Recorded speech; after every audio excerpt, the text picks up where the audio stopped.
0.00765% radioactive carbon-14. It is assumed that I have the same. I've never been tested for C14 and I've never met anybody who has. But I would say that's a reasonable assumption, but it is an assumption. Okay. When the plant or animal dies, it doesn't get any more C14, so whatever it had begins to decay. It was decaying while it was alive, but you never noticed it because it's being replenished, so the balance would stay. But as soon as it dies, it begins to go out of balance.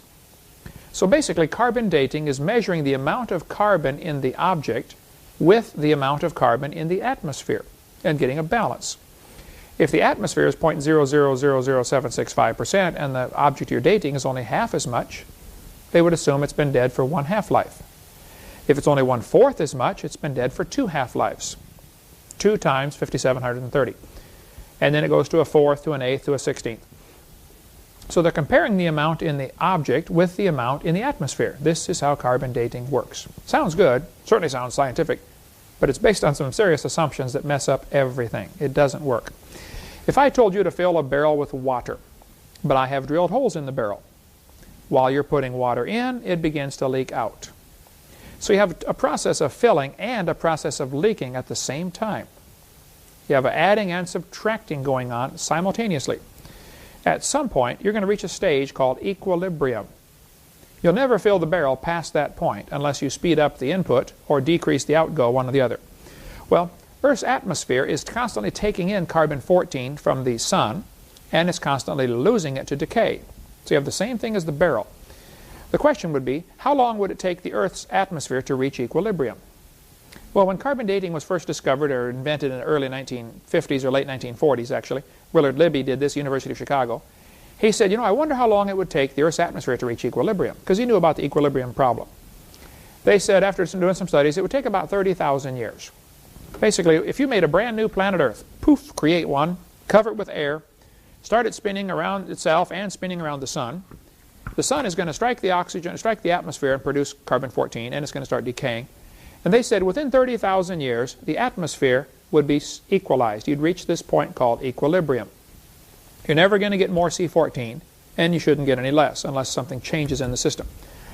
Well, sounds good. I don't know if the number's right, but the concept is. Within 30,000 years, the Earth's atmosphere would reach equilibrium. The problem is, we still haven't reached equilibrium.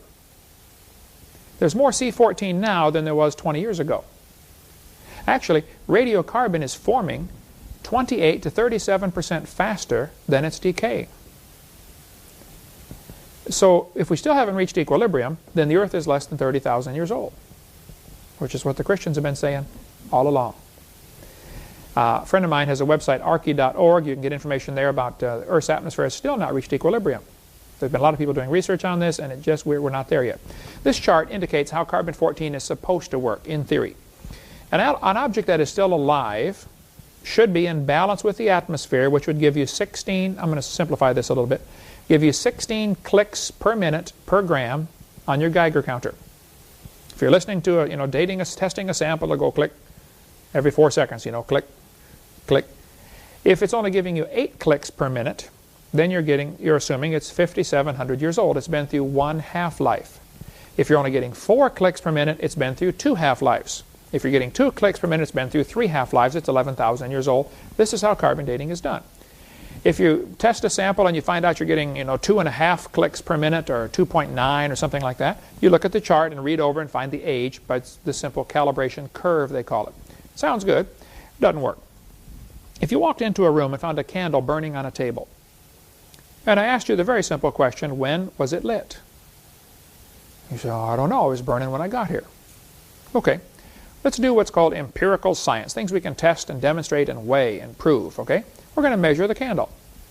We measure the height of the candle. We find out the candle is 7 inches tall. Okay, when was it lit? You say, oh, I don't know. Okay, let's do some more science. Let's measure how fast it burns. Suppose we get an Olympic stopwatch and we measure this thing very carefully and find out the candle is burning 1 inch every hour. Now we've got 2 hard science empirical facts. The candle is 7 inches tall. It is burning 1 inch an hour. When was it lit? You still can't tell me unless you make some assumptions. How tall was it? And has it always burned at the same rate? Neither of those assumptions can be proven. They are purely assumptions, okay? If you find a fossil in the dirt, all you know is it died. You don't even know where it died. You just know where it ended up buried, that's all. Now, the amount of carbon-14 could be measured very precisely, and the rate of decay could be determined. But when did it live? I have no idea, and nobody does. Because you'd have to know how much was in it when it was alive, which that would depend on the assumption that the Earth's atmosphere has reached equilibrium, and we haven't. And you'd have to know that it's always decayed at the same rate. Now, if the Bible is right, and the Earth had a canopy of water overhead, like the Bible, I think, clearly teaches in 2 Peter 3 and in Genesis 1, 6, and 7, this canopy of water would filter out quite a bit of radiation, and they probably had a lot less carbon-14 in the original creation than we do today.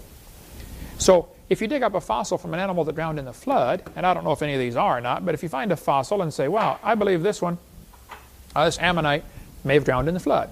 Probably did. And we want to find out it's got carbon. It probably doesn't. It's been totally replaced by minerals, but let's assume it has organic material. And so we carbon date it. They would assume that it lived in an atmosphere that's just like we have today. Faulty assumption. Not a good idea. Here's some examples of how carbon dating doesn't work. We'll go in chronological order here. Back in 1949, an article came out in Natural History magazine that said the lower leg of a mammoth dated 15,000 years old, but the skin dated 21,000 years old. It didn't work in 1949. 1963, a living mollusk shell, carbon dated at 2,300 years old. Well, here we are 14 years later, carbon dating is still not working. Okay? 1970. This article came out and they said, if a carbon date supports our theories, we put it in the main text. If it is not entirely contradicting, we put it in a footnote. If it's completely out of date, we just drop it. 1971, a freshly killed seal carbon dated at 1,300 years old. Still not working, folks. Okay? 1975, a baby mammoth was found frozen. Part of it dated 40,000 years old, another part was 26,000 years old, and the wood next to it is 9,000 years old. Still not working in 1975. 1981, they tried it again. This guy said, no matter how useful it is, the radiocarbon method is still not capable of yielding accurate and reliable results. There are gross discrepancies, the chronology is uneven and relative, and the accepted dates are actually selected dates. This whole blessed thing is nothing but 13th century alchemy. It all depends upon which funny paper you read. Still not working. 1984. Shells from living snails were carbon dated at 27,000 years old. Still not working. 1985. They took 11 human skeletons, the earliest known human remains in the Western Hemisphere, and they were carbon dated, or dated by accelerator mass spectrometer. All 11 dated 5,000 radiocarbon years or less. Here these things are supposed to be, a 250,000 years old or something. It's not working in 1985. 1992. Two Colorado Creek mammoths, side by side, buried frozen mammoths, were dated. One was 22,000 years old, the other is 16,000 years old. Still not working in 92. In 1996, at Berkeley University, they've got the Geochronology Center. Carl Swisher used the most advanced techniques to date human fossils.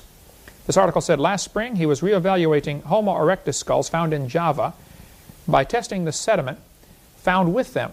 A hominid species assumed to be an ancestor of Homo sapien, erectus was thought to have vanished 250,000 years ago. Even though he used two different dating methods, Swisher kept making the same startling find.